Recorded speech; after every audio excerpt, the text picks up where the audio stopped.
রাজধানীর ভাসানটেক এলাকায় প্রকাশ্যেই চাঁদাবাজি ছিনতাইসহ নানা অপরাধ কর্মকাণ্ড চালিয়ে আসছিল হিটলু বাবু গ্যাং। এতে অতিষ্ঠ হয়ে উঠেছিল এলাকাবাসী। সন্ত্রাসী এই দলটিকে ধরতে মঙ্গলবার দিবাগত রাত ২টার দিকে অভিযান চালায় ভাসানটেক আর্মি ক্যাম্পের একটি দল। অভিযান চলাকালে হিটলু গ্যাংয়ের সদস্যরা সেনা টহল দলের উপর হামলার চেষ্টা করলে পরিস্থিতি নিয়ন্ত্রণে ২ রাউন্ড ফাঁকা গুলি ছোড়েন ক্যাম্প কমান্ডার। পরে গ্রেফতার করা হয় গ্যাংয়ের ১০ সদস্যকে। আটক করা হয় তাদের আরও ৮ সহযোগীকে। এ সময় উদ্ধার করা হয় ৪টি আগ্নেয়াস্ত্র, ২৮ রাউন্ড গুলিসহ তাদের ব্যবহৃত বেশ কিছু সরঞ্জাম। ভাসানটেক এলাকায় আরও কয়েকটি সন্ত্রাসী গ্রুপ সক্রিয় বলে জানায় হিটলু গ্যাংয়ের সদস্যরা। আমার আপন চাষ্ট ভাই, সে আমার একদিন নিয়ে গেছিল।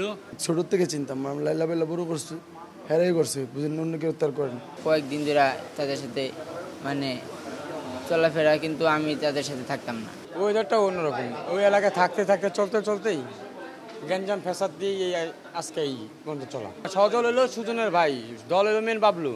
এই অভিযানের কারণে ভাসানটেক ও মানিকদি এলাকার বাসিন্দারা স্বস্তি প্রকাশ করেছেন। এ ধরনের অভিযান ভবিষ্যতেও অব্যাহত থাকবে বলেও জানায় সেনাবাহিনী। সাখাওয়াত হোসেন শাহ, সময় সংবাদ, ঢাকা।